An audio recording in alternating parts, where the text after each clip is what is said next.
Welcome to your second module for this week. Today's goal is going to be to analyze primary and secondary sources in order to gather evidence so that you can prove if Emperor Qin was a hero or a villain. The first two parts of your lesson are the same as always, do now, followed by your collaboration question. A little check-in to make sure you did them. And then to start, just like yesterday, you're going to watch a video. Today it will be on Emperor Qin's terracotta army, which was giant. You're going to read these questions, answer them. As always, sentence starters are there to help you out. Today, the first part is I want you to break down the prompt and think about where your head's at for this question. So the question of the prompt is, was Emperor Qin a hero or a villain? I want you to think about what you learned yesterday, or maybe it was 2 days ago, in your first module. Based on what you learned, based on looking at the evidence and sorting the evidence, what's your initial reaction to this prompt? So you're going to think, right now, I think Emperor Qin was a, type in here, hero or a villain, because in Monday's lesson I learned that he did this, and he acted like this, and he treated his people like this. So be as descriptive as possible, because that's going to help guide your thinking as you go through all of the different sources for today.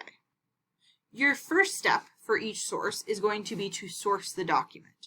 Once you source the document by answering these questions, you will be analyzing the document. So you'll be answering the questions, and you'll be dragging one of these labels over the source. So you can say if the source proves that he was a villain, if it proves that he was a hero, or if it proves that he was both, maybe.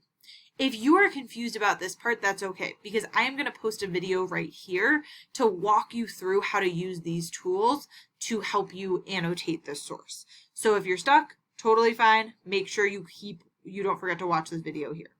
That's going to be the same process for each. Right here, you're going to be interrupted because you're going to do a little review on primary and secondary sources. For this, you can play the Quizlet on primary sources and then drag each of these. So if I think a diary, let's say a diary, if I think it's a primary source, I'm going to drag it over here and drop. And we're going to fix that so that it shows up. For each of those, make sure you drag them into the appropriate space. I'm going to put that back there. And then you'll be able to go on to your next document. So for source 2, again, source by answering those questions, analyze by answering the questions, and then dragging those boxes so you annotate the source. Same process for 3, same process for 4. To finish today's lesson, you're going to consider all of the 4 sources you just looked at and make a claim. So based on those 4, do you think he was a hero or a villain? You're going to type that in this box, and then you're going to go back and copy and paste 2 pieces of evidence to prove your claim. After you paste that evidence, you'll go here, and then you're going to explain your evidence. So how do these 2 sources prove that Emperor Qin is either a hero or a villain? And then to finish today's lesson, as always, little check to make sure we did it. Yes, we did. We're going to move on. Finish up with your mastery check labeled Module 7 for today.